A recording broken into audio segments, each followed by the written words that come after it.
Here we go.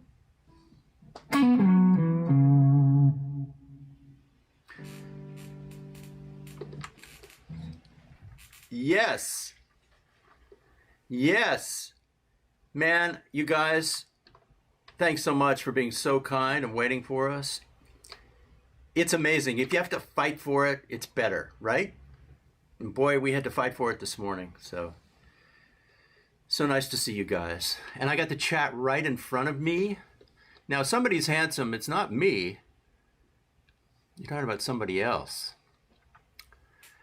Thanks, you guys, for showing up. I'm going to see if I can reactivate my screen here and get this thing a little more current. So I had a lot of fun at the PRS event last week, and Paul Reed Smith has told me for years that for him, the three most important things about being a musician are melody, harmony, and rhythm. And I kind of agree with him at this point. And I know I talk up Paul a lot, but we actually argue about stuff and we have a real relationship. You know, I annoy him quite often, but this was a great thing. And I'm going to just show you guys, in addition to answering questions, please ask some questions because I love talking. And this is really exciting, especially since we had to fight for it. But the melody thing for me is 3 to 5 notes, and it's really that simple. Let me demonstrate that because I want to play some music, and then I'll talk some more.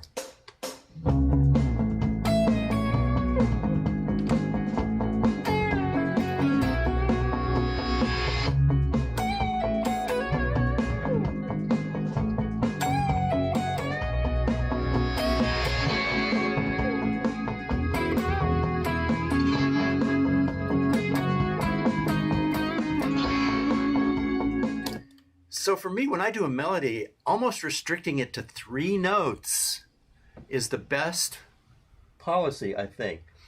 Now, to counter that, anytime I play a sweet melody, I always do something quite the opposite right afterwards, which for me would be playing aggressive blues. So if you play a sweet melody, and it's only 3 or 5 notes, and I believe those are the strongest melodies, right afterwards, I would play aggressive blues. Let me demonstrate that, and then I'll start looking at the chat.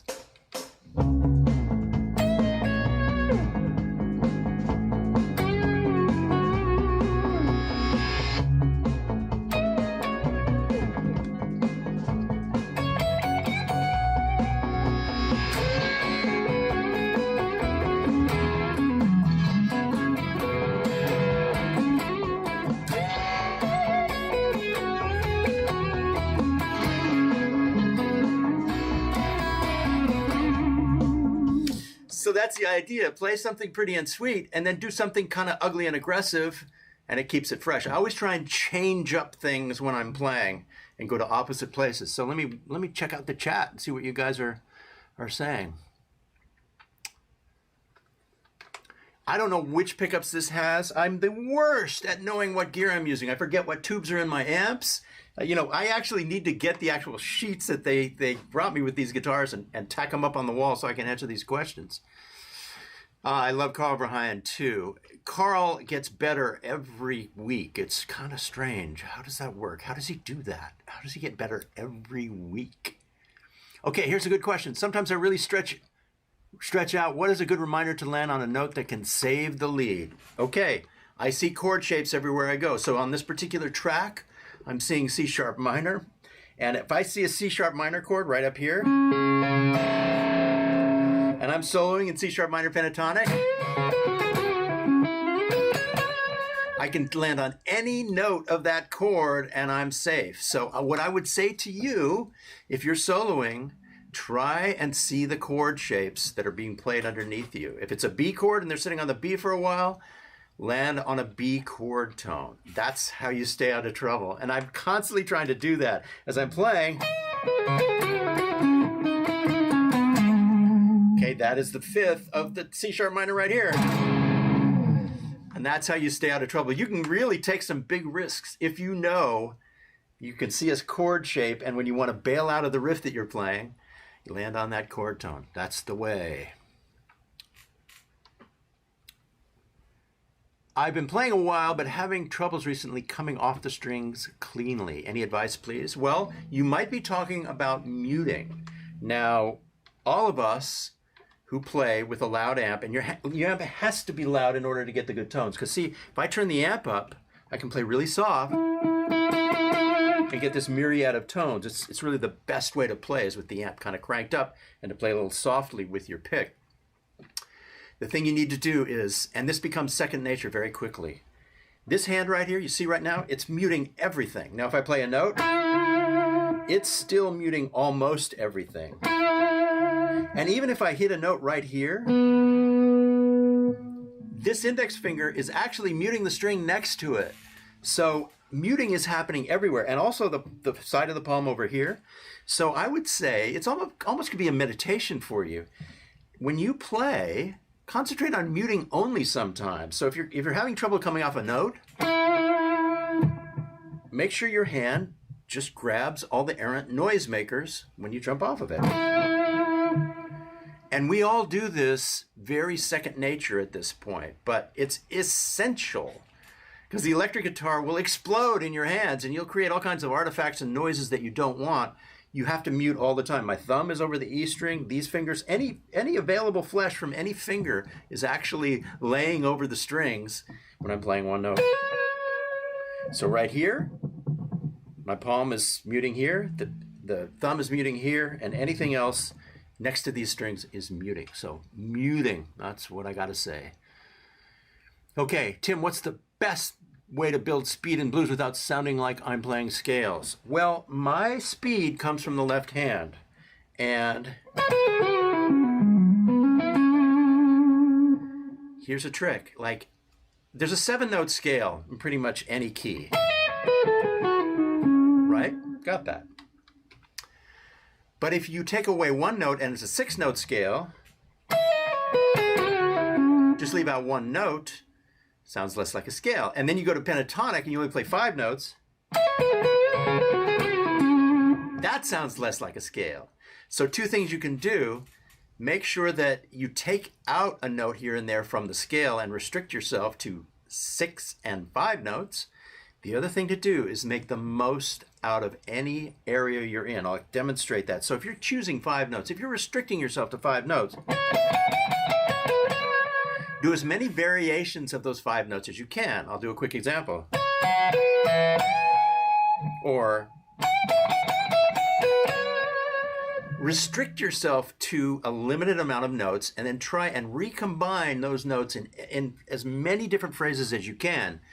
And you won't sound so much like you're playing scales. One last thing. I love players who pick fast. I don't really pick fast, but I find the soloing that I really like, the speed comes from the left hand. So if you don't want to sound like you're playing scales, try using the left hand for your fast stuff. To me, it sounds more legato and less like... Now, if I could play faster with this hand, I would. So, try and pick work on your picking all the time. But I like the sound of left-hand speed. Hope that answers your question. How do you respond to people who mock and dislike pedals and effects? Well, generally, if you dislike something, it says more about you than the actual thing you're disliking.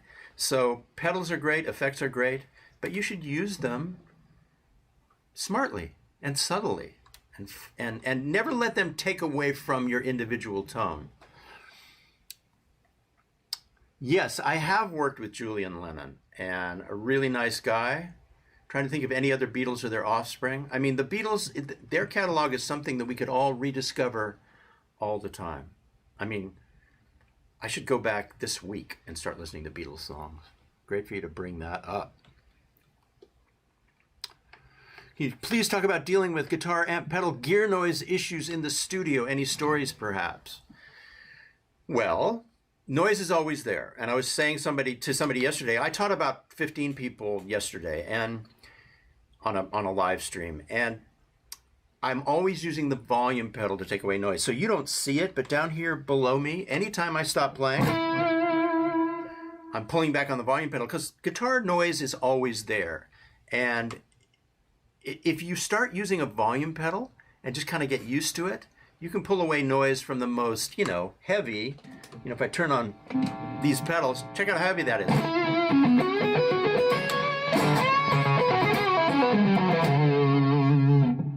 There's the noise, but now let me hide the noise after the riff.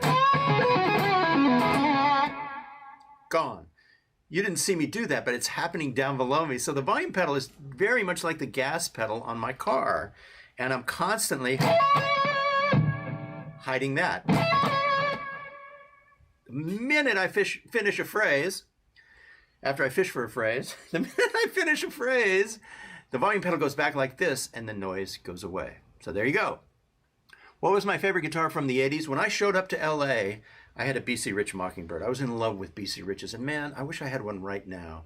You know, you look back and you go, God, I wish I had one of those. There was the Seagull and the Mockingbird. Neil Giraldo played them, and I was a fan of Neil Giraldo. So there you go. Horizontal movement for soloing. Maybe this is what you're talking about. Well, that relates to harmony, because the other thing that Paul talked about, and I'm going to put up another jam track here, is harmony. And I realized harmony for me is so simple sometimes. It's actually maybe just two notes. I'm going to demonstrate that. Let me pull away from the chat for a second and demonstrate how two notes can actually light up a track.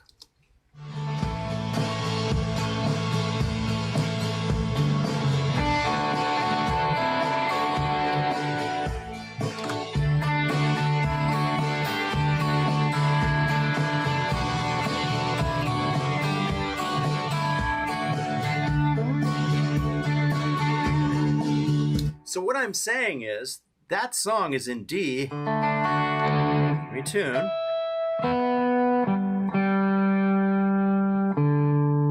And I was just choosing the 1 and 3 of D. And by playing that over the E minor chord, the most magical thing happens.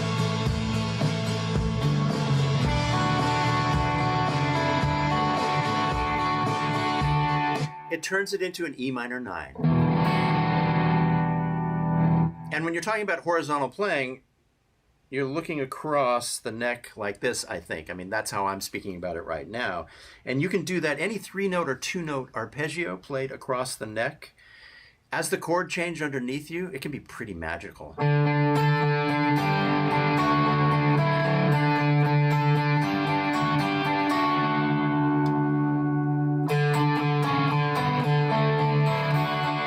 It literally can be just a piece of a chord.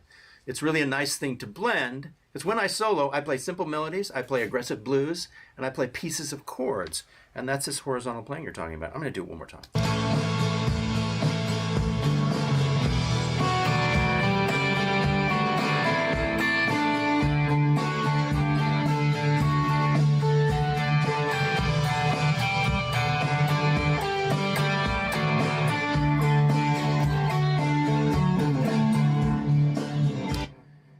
Now, if you did too much of that, it would get old. But if right after that I break into some blues, then it stays fresh, I think. Good, really good question.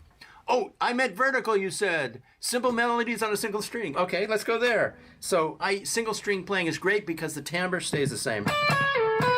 And it forces you to kind of play melodically. Let me try that.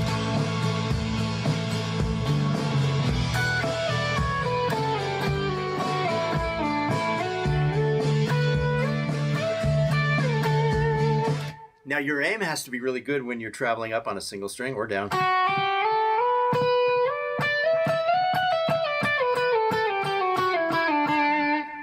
It's just another great thing to use in a solo, and it creates a sound, and it restricts you. That's the thing. Anything that restricts you actually forces you to be more creative. Let me try another.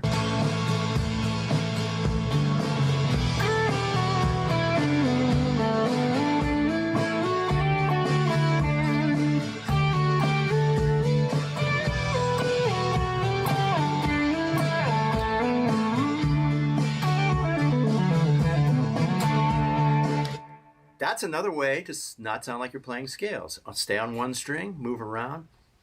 It's good. So all of these simple things are really good to remember.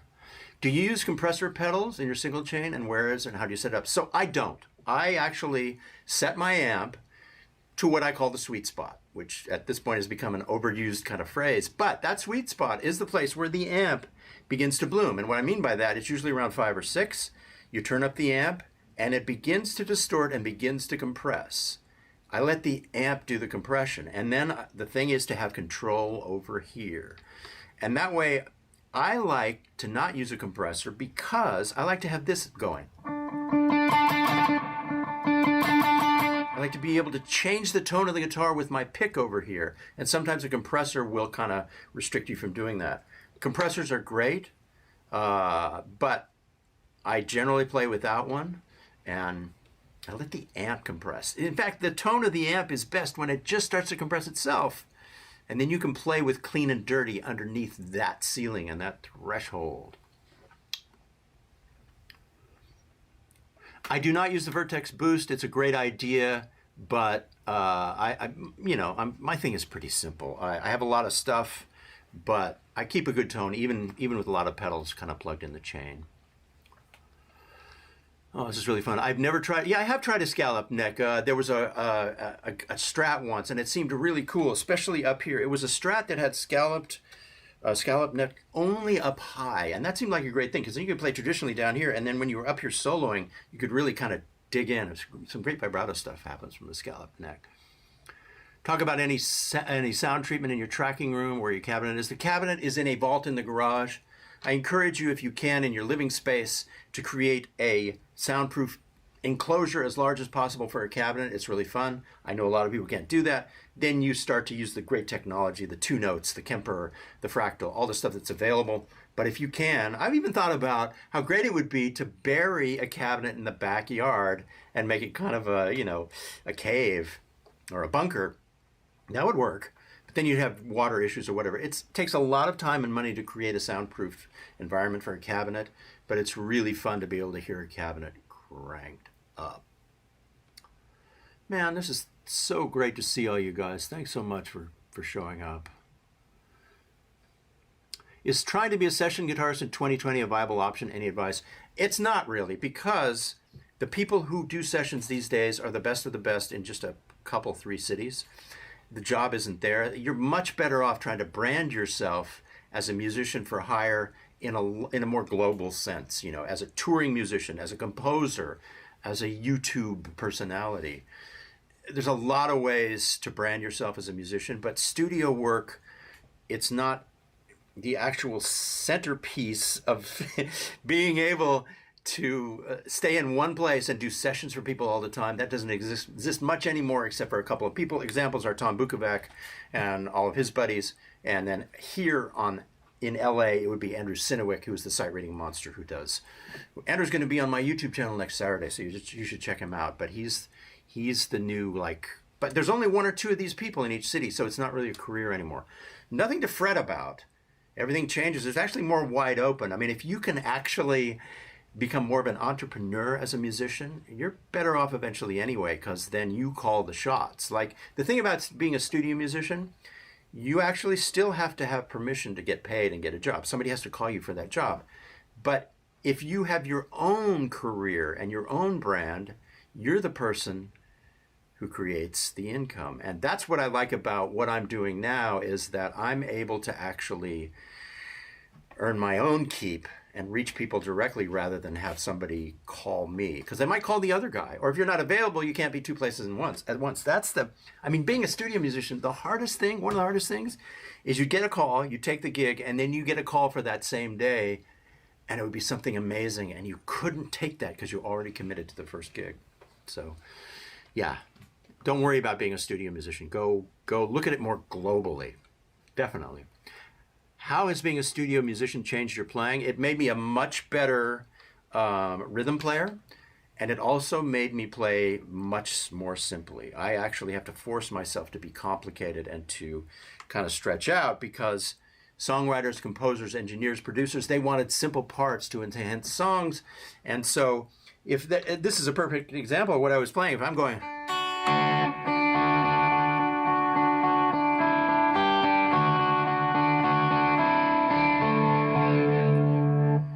That's not really going to impress anybody on Instagram, but in this song, it might be the perfect part. Demonstrate.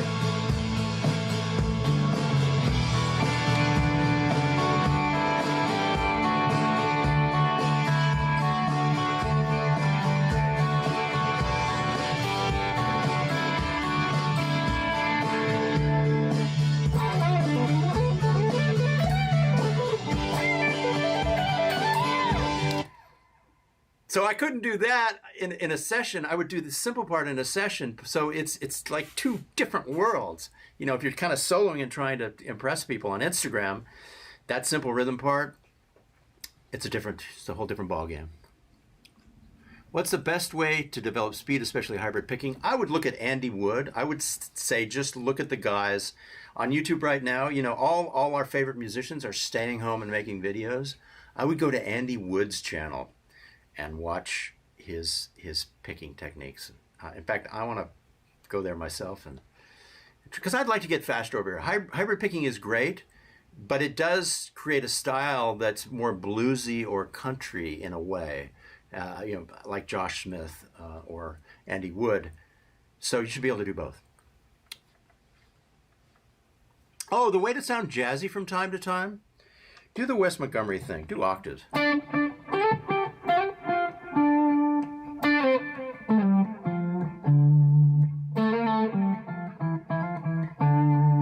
Also some nice kind of arpeggios.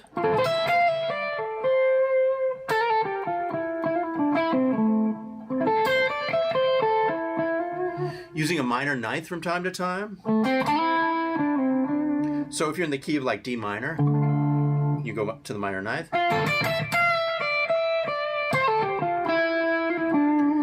Those are kind of three kind of jazzy things you can do over simple music. So the octave thing, you know. The minor ninth.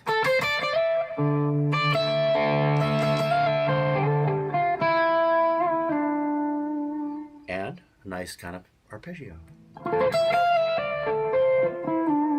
3 suggestions there. How do you create a hook from scratch? Well, I think hooks pop out pretty naturally, and they can be very, very simple. I mean, if it's a rhythm hook, it might be, right? If it's a lead hook, it might be,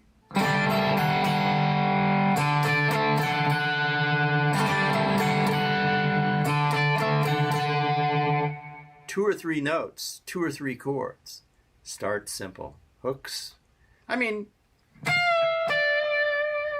that can be a hook.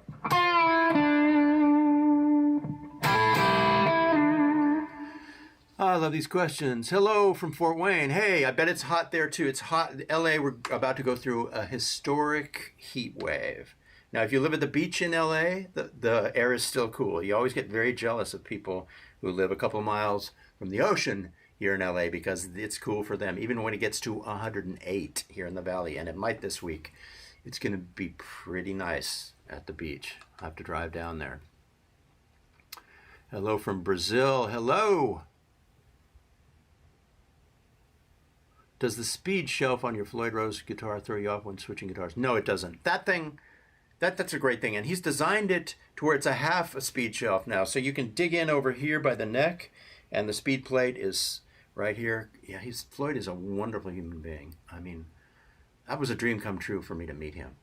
He and his wife are great people. He's a really down-to-earth guy, and super.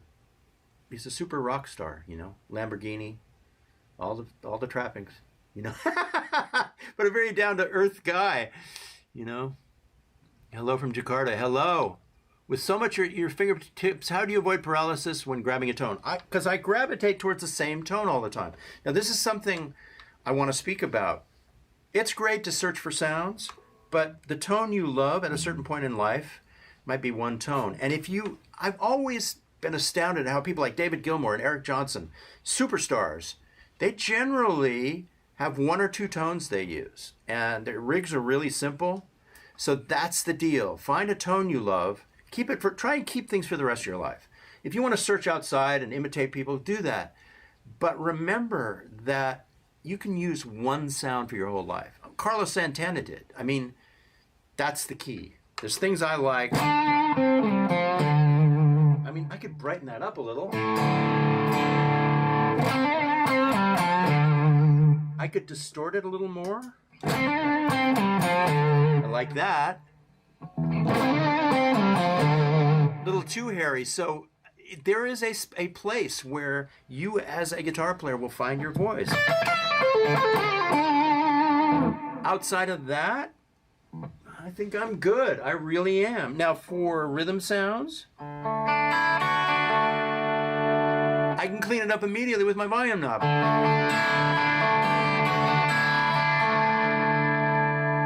Or I can just dial back the gain on any of these pedals. But the idea is you can find a tone for life. Then search on the outside. Fall flat on your face searching for tones outside of that, but find a voice. Do you still practice or write songs with the metronome? No, because it's so much more fun to use a drum loop. If I put a drum loop up, this is how I create all my jam tracks, which is my biggest joy in life right now. If I put up a drum loop, that's my metronome. So I'm playing in time. Not only that, if it's a great drummer, I'm actually matching the drummer's feel, and I'm getting my feel down too, which is even better than playing in time. So playing in time is great, but having a feel while you do it, that's even better. But the thing about a drum loop is you'll start writing music immediately. It's inspiring. So I would say collect drum loops, have them available in any form, any way you possibly can. It'll just be more inspiring. I mean, metronome was great back in the early days when there was no electricity. But we have drum loops all around us now. Use drums. Tips on great rhythm sounds, sir. Okay, so emulate like a Vox AC30 or a Matchless, whatever gear you're using. And if you're doing arpeggios, find that spot where it's half dirty. It's half clean and half dirty. Or what I was talking about when the amp hits its sweet spot.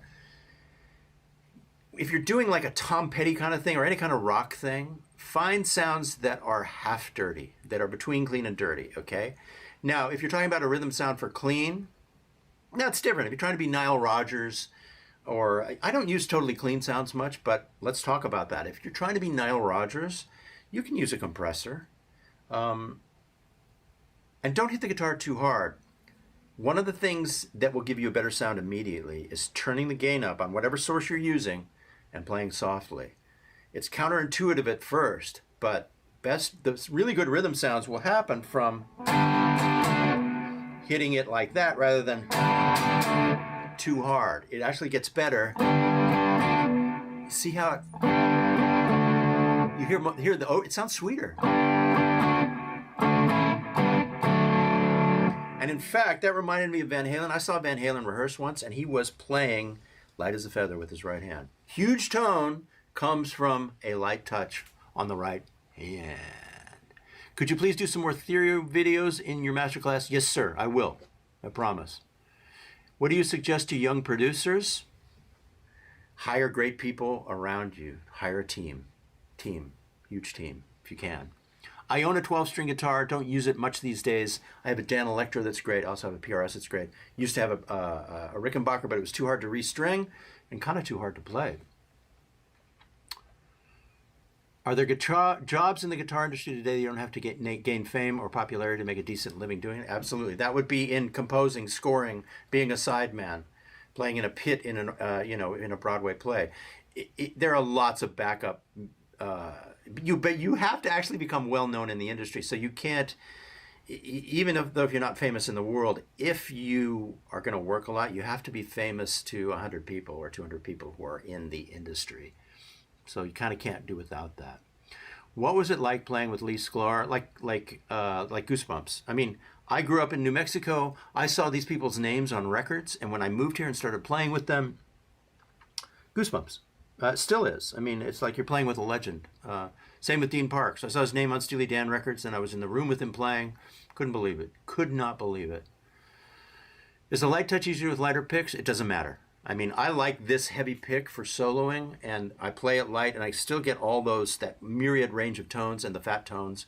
But experiment. I think using three levels of picks is always good. Always experiment with picks. Do your guitars have treble bleed? Does it make sense? Yes, treble bleed is super important. Have it on every guitar if you can, because it'll make it much better when you turn down to 7.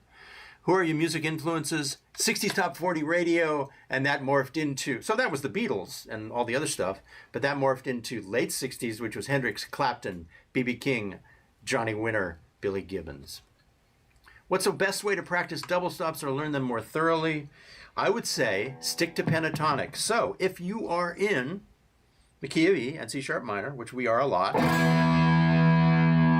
The double stop's available.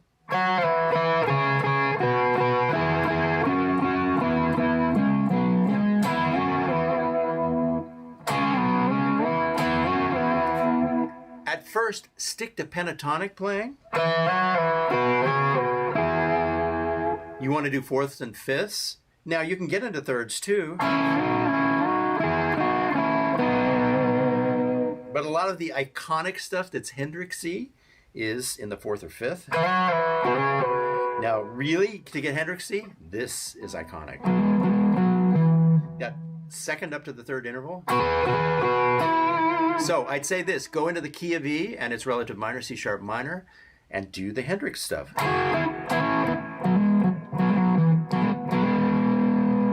And then do the double stops that are fourths. And then finally do the thirds. And then you can do the thirds with the more spread interval, which is very familiar.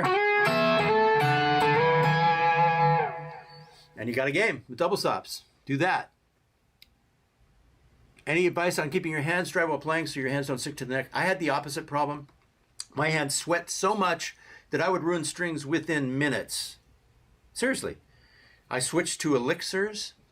Now, elixirs are expensive. I pay for them. I get an artist deal, but I still pay a lot for them. The thing about them, though, if you get elixirs and put them on your guitar, they might last for a year. And to me, the actual coating they use creates a smooth touch. Try one set of elixirs and see what you think. And I've tried other companies' coated strings that offered them to me for free, but it wasn't as smooth. It's something about their the Gore-Tex that they use. I love it. I really love it. Hey, Tim? Yeah. Maybe turn down your Mackie just a teeny bit. Sounds good. Are there any particular chord shapes you always come back to? This is a really good chat because there's a lot of musical stuff. So let's stay in the key of E for simplicity and continuity. And I always come back to this one. Right? Now you have to use your little finger there, but that allows me. Also the sus. Now I did it down here when I demonstrated over the jam track, this D. Now the chord shapes I come back to all the time are usually 2 and 3 note chords because in an ensemble, when you're playing with drums and bass, and maybe there's a vocalist, keyboards, 2 and 3 note shapes on the guitar, on the electric guitar, are often the best. So the chord shapes I do might be just 2. Instead of,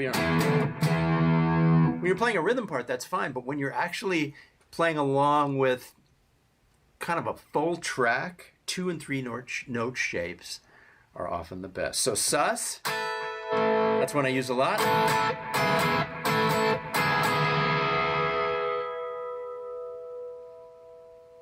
Two and 3 note shapes. Is unencaged important? I think so, because I like to see those chord shapes everywhere on the neck in every key. I think it's very important, and it's just a wonderful, easy way to take what's basic and best about the guitar and take it everywhere and use it in every song. Songwriting advice, especially arrangements, by arrangements are not helping. I would make sure you use your DAW. Now, the thing about songwriting that's great, if you have any kind of a recording device in front of you, you can do the bass part, then you can do a simple guitar part that's maybe one note. You hear those two parts together, it's great, but it's missing something. Well, you don't have to do everything at once because you're layering tracks. Then you come up and you do something. Now you've got 3 parts. So I would split it. Multi-tracking is your best friend, I think, for songwriting because you only have to do one simple thing at a time. And really, that's kind of how music sounds these days anyway. So I'd try that. Yeah, Elixir NanoWeb string coating is my favorite. NanoWeb. Guthrie Govan.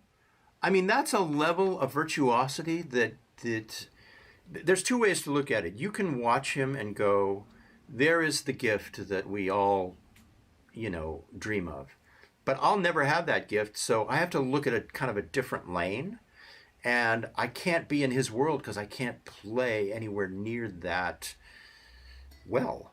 So it's, I mean, to me, my love of guitar is going to be simple stuff on songs, David Gilmour, you know, just simple stuff on songs. So Guthrie Govan is crazy good, but don't let his crazy good make you feel like you're not able to have a life with the guitar. That's my advice there.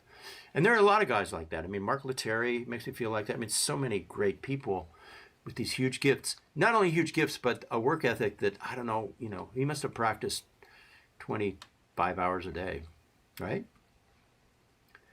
Oh, this is so fun, guys. Any tips for soloing in major? Yeah, that's a hard one, but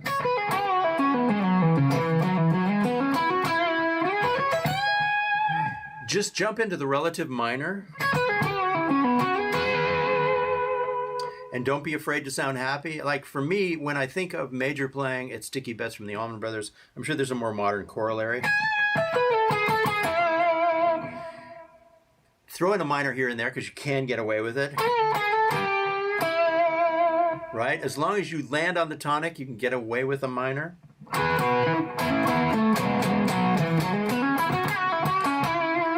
The other great way to handle major playing is single string stuff. I did it a few minutes ago.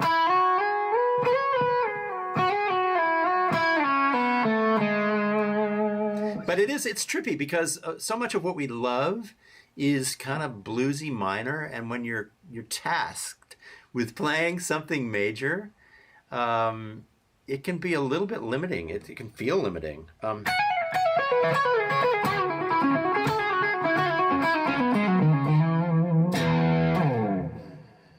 So, you know, just do your best. What mistakes young players often do? I don't know. Maybe they get tones that are too harsh. Avoid that. Also, you don't have to play. It just depends. Play for the situation.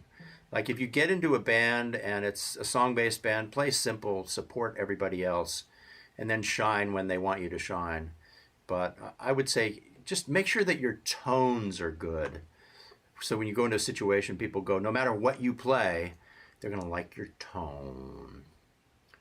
PRS is my primary go-to guitar right now, but that'll change. I mean, I'm playing PRS so much because they just play like butter, and the new guitars that I've gotten from Paul are the best sounding ones. So everything's coming together with PRS. The pickups sound great. The actual playability is amazing. They play in tune. Now, I always watch myself because if I look at like 3 or 4 videos where I've done PRS only, I go, okay, it's time to pick up a vintage guitar and mix it up. So, yeah, PRS is my main guitar right now. String gauge, that's a great question because I do 2 string gauges. This is a little heavy. This is the 10 through 52. But on my other PRS, I have 9 through 42. No, 10 through 46. The other PRS is 9 through 42. I'm really enjoying that right now because I spent so much of my life with heavier strings because they do have a kind of more solid tone. The 10 through 46 has a more solid tone. But these days, man, I love having skinny strings. And a lot of our heroes used very skinny strings, so I'm kind of back to that. I would really try the 9 through 42 thing, and then, because it's so easy on your hands, you know? It really is. How long does bologna last after opening? I don't eat bologna that much these days. I'm not using the Fractal right now, but I love them, and I'm going to fire this up soon. I was able to actually light it up in the rack. This is new to me, this new Fractal, and they're a great company. Highly recommend them. And, you know, we all can't have a blast area like I have in the garage. It's not practical, so rely on your Fractal or your Kemper or whatever you use, or your aux. Whatever you use for direct sounds, those are really good. What's my favorite vintage pedal? Well, of course, it's the OTR1, and it's not that vintage. It's early 90s. They're impossible to find. Look for a clone of the ODR1, the Nobles, and that's my favorite vintage pedal. Yeah, 9 through 46. That's good too. Heavy bottom. Yeah, light top, heavy bottom. That's a good one. We're at 40 minutes. Great. Yeah, Billy Gibbons did use super light strings. I think it might have been 8s, or maybe even tried to use 7s. So we're about at our limit here. I've been reminded, so I'll answer a couple more questions, then I'll just play out. Tips on chromatic playing. Use it as an exercise, but to me it's musically not that valid in anything. I don't hear a lot of chromatic playing. Comments on Tommy Emmanuel, that's just like Guthrie Govan. You're dealing with somebody who is at a stratospheric level. Enjoy him. I've seen him live. Go see him live, watch him, enjoy him, but don't let it make you feel bad that you may never be that guy. I will never be that guy. I play simply. That's how it's going to be for me. So anyway, I'm going to take us out with a jam, and I want to thank you guys, first of all, for waiting a few minutes while we got our stream going. And I also want to thank you guys for all your support, and there's a lot of joy to be had here with our guitars on YouTube, and the world is really kind of tough right now. So I'm really, really grateful that all of you are in my life. And thanks for tuning in from all over the world. I'll do more of these. I'm ready. We stopped the live streaming in early March, and we're going to fire it back up again. There will be more of these. So thank you guys. Really appreciate it.